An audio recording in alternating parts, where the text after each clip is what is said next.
Hello guys, দেখেন এই যে আমাদের রাস্তা শিবগঞ্জ টু ফুলবাড়িয়া দামোদ রোড। 2 দিন পরে পরে খালি অ্যাক্সিডেন্ট, বড় বড় অ্যাক্সিডেন্ট। কেন অ্যাক্সিডেন্ট জানেন? এই যে রাস্তার সাথে একটু জায়গাও নাই। আমরা এলজিডির কর্মকর্তা করে যদি কই যে রাস্তার সাইড দিয়ে একটু বাড়ির ব্যবস্থা করুন, হ্যাঁ ওটা শুনেই না। রাস্তার লোক দিয়ে মারি নাই দেখে একটা অটো যাহা নাই যে পড়ে যায়। এই যে অবস্থা, এই যে পরিবেশটা এলজিডি যে আমাদের এই রোডের খবর লয় না, তারা একটু মারি ব্যবহার করে না রাস্তা দিয়া।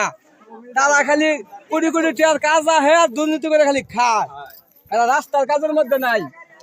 এই যে আমাদের শিবগঞ্জ টু দামর ফুলবাড়ি হতে রাস্তাটুক সপ্তাহে 3 দিন অ্যাক্সিডেন্ট হয়, অথচ এগুলা সরকারি লোকেরা কিছু দেখেই না। এই যে দেখেন রাস্তার লোক দিয়া কোনো জায়গা নাই। দেখেন একটা এই যে চাক্কা রাখছে, এই যে একটু গেলেই হয়ে যাবো। এই যে দেখেন রাস্তার সাইডে একটু জায়গাও নাই। এই যে এই অটোটা পাকাত খারাইছে, অথচ পাকা থেকে এই যে এই পর্যন্ত ইট আছে, দেখেন এই পর্যন্ত ইট, অথচ পিছিয়ে জায়গা নাই। এই যে এলজিডি, শুধু এলজিডি, দুর্নীতি বাজল এলজিডি।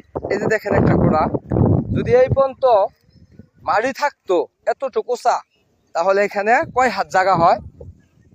3 হাত, 2.5 হাত।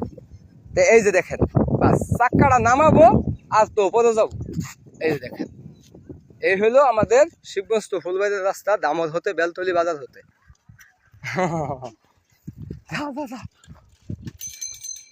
তো এখন শুরু হলো, গাড়ি একশো